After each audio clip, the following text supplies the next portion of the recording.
మార్పు తీసుకురండి, మీ ఆదాయాన్ని పెంచుకోండి. మేము ఇంత ఖర్చు పెట్టి ఇంత శ్రమ కోర్చి ఇంత పెద్ద మీటింగ్ పెట్టినందుకు మీలో మార్పు రావాలని మేము కోరుకుంటున్నాం. ఆ మార్పు తప్పకుండా వస్తుంది. ఈ మార్పు వచ్చేదాకా మేము ఇదే ప్రయత్నం కొనసాగిస్తామని హామీ ఇస్తూ మరి మనకు అనేక మంది సమయం ఇచ్చి ఈ కార్యక్రమంలో పాల్గొన్నందుకు వారిని మనం గౌరవించవలసిన అవసరం ఉంది. మొదటగా ప్రభాకర్ గారు మీకు అనేక విషయాలు చెప్పారు. వారిని కృషి విజ్ఞాన కేంద్ర మన జమ్మికుంట మన జిల్లాలోనే ఉంది. ఇంకో విషయం చెప్తున్నా, కృషి విజ్ఞాన కేంద్ర జిల్లా కోటి ఉంది దేశవ్యాప్తంగా, కానీ మన తెలంగాణలో నెంబర్ 1 కృషి విజ్ఞాన కేంద్రం మన జమ్మికుంట కృషి విజ్ఞాన కేంద్రం. అక్కడ మంచి ఆఫీసర్స్ ఉన్నారు. వీరు వెంకటేశ్వరరావు గారు, రేపు వెంకటేశ్వరరావు గారు వస్తారు. వారి కుటుంబంలో కొద్దిగా అస్వస్థత కారణంగా రాలేకపోయారు. వీరు ఎంతో కృషి చేసి చాలా బాగా జరుపుతున్నారు. వారు ఇక్కడ ఒక స్టాల్ కూడా పెట్టారు. కొత్త సేంద్రియ ఎరువులు పెట్టారు. అనేక రకమైన వాల్యూ అడిషన్ అంటే ప్రాసెసింగ్ చేసి మన ఆహార పదార్థాలను మనం ఎక్కువగా అమ్ముకోవచ్చో చెప్పారు. మనం బయట గ్యారెలు కొనుక్కుంటే ఎక్కువ ధర కొనుక్కుంటాం, మీకు అందరూ కూడా తెలుసు. కరీంనగర్లో ఫేమస్ సర్వపిండి, మనందరం కూడా సర్వపిండి కొనుక్కుంటాం. బయట ఎక్కువ ధరకు సర్వపిండి కొనుక్కుంటాం, తరతరాలుగా వస్తుంది. మనం పచ్చళ్ళు పెట్టుకుంటాం, తొక్కులు అంటాం. మనం ఇక్కడ తొక్కులు పెట్టుకుంటాం. మామిడికాయని కట్ చేసి అందులో మరి రకరకాల తొక్కులు పెట్టుకుంటాం. ఆ తొక్కే ప్రాసెసింగ్. మీరు మామిడికాయ విలువ తక్కువ ఉంటుంది, మామిడి పచ్చడి విలువ ఎక్కువ ఉంటుంది, దాని ప్రాసెసింగ్. అలాంటి అనేక విషయాలలో మార్పు తీసుకురావాల్సిన అవసరం ఉంది. రేపు కూడా ముఖ్యంగా ఎఫ్పిఓలు, కోఆపరేటివ్ సొసైటీ అందరు అధ్యక్షులకు ఫోన్ చేసి చెప్పినాం.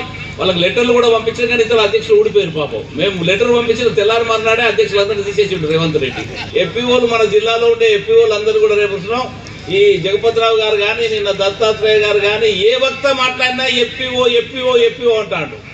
మరి తప్పదు కదా, తప్ప ఇంకో మార్గం లేదు మనకు.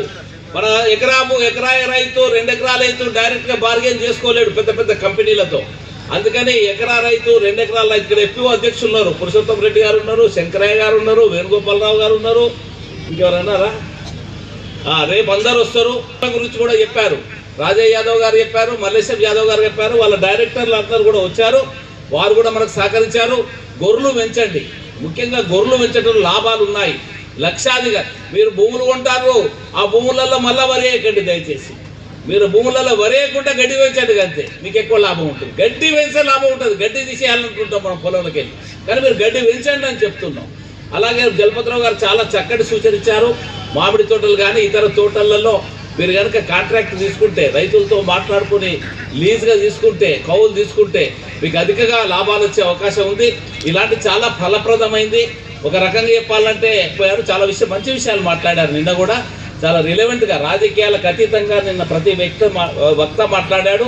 ఇవాళ కూడా రాజయ్య గారు ఏదో మాట్లాడబోతే మేము వద్దాను, రాజకీయాలు వద్దని మళ్ళీ ట్రాక్లోకి తీసుకొచ్చాము. రాజయ్య యాదవ్ గారు వేరే మాట్లాడబోతే ఈరోజు కూడా మన శాస్త్రవేత్తలు కానీ, మన అనుభవజ్ఞులు కానీ, మన మల్లారెడ్డి మంచి రైతు, అలా ఆయన కూడా చాలా బాగా మాట్లాడాడు.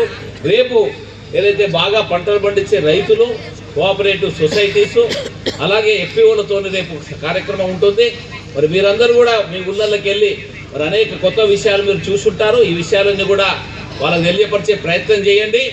ఇప్పుడు మన వాళ్ళకి అభినందన కార్యక్రమం ఉంటుంది. మరి అభినందన కార్యక్రమం చూసినట్టుగా విజ్ఞప్తి చేస్తున్నాం.